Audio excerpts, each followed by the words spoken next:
Here we are in the greenhouse. This is the fish tank. On top of that, I have growing duckweed. Duckweed is little single leaf plants, or 3-leaf plants, that the tilapia eat. And I know you won't be able to see the fish in here because of the glare, but the fish tank's right in here, and the tilapia are doing well. This is some of the radishes I talked about that I transplanted, where I just broadcasted them really heavy and then pulled them out and transplanted them. A couple of tomato plants back here. These are a couple of weeks old. There's some pole beans we planted, I think 4 days ago, maybe 3 or 4 days ago. That'll be going up to some trellises. More of the radishes. We're going to have way too many radishes. Got a tomato plant back there and a tomato plant there. These are green onions that I pull out of the garden. I pinch the ends of them off. In the last half inch I replant, and this is 3 days growth, I think. Maybe 4, but I think 3 days growth on those green onions. Here's some lettuce that I just transplanted this morning. This is from this bed over here where I broadcast these rows in, and I harvested one of the rows and rebroadcast them so they'd have growing room.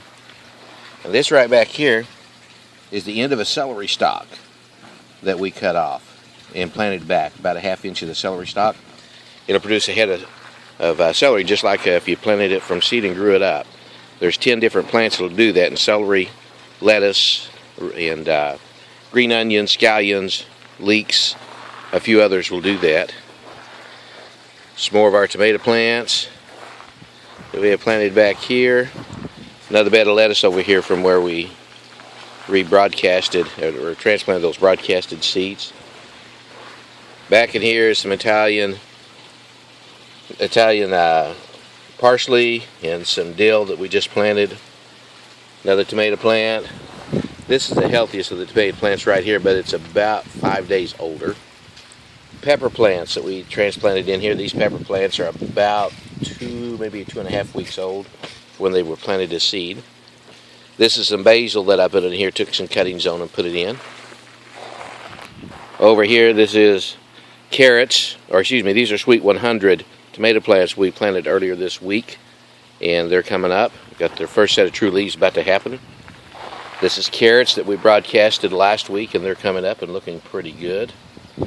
And here's a bed of radishes. This is the original bed that I pulled every radish back up and transplanted it. I just want to pull one of these up and show you how well the root systems have developed. This is the root system of that radish. It's just starting to put on the radish ball, and the grow media allows you just to pull them up and put them back in, and the plant never shows any detrimental effect from it. Just pretty amazing. These are 2 more grow beds I put in. I got some 55-gallon drums. I split one of them and put in a grow bed over here, and these wilted back pieces of vegetation is some tomatoes that I pinched off. I'm trying to root to propagate them, propagate them by air graft. Anyway, the greenhouse all screened in, nice high. I'm standing here. This is at about 1 o'clock, full sun, and it's nice and cool in the greenhouse. That the overhead screen, the gambrel roof, provides sufficient ventilation where there's no heat buildup here at all, which is important for us here in Kauai. And over here, I built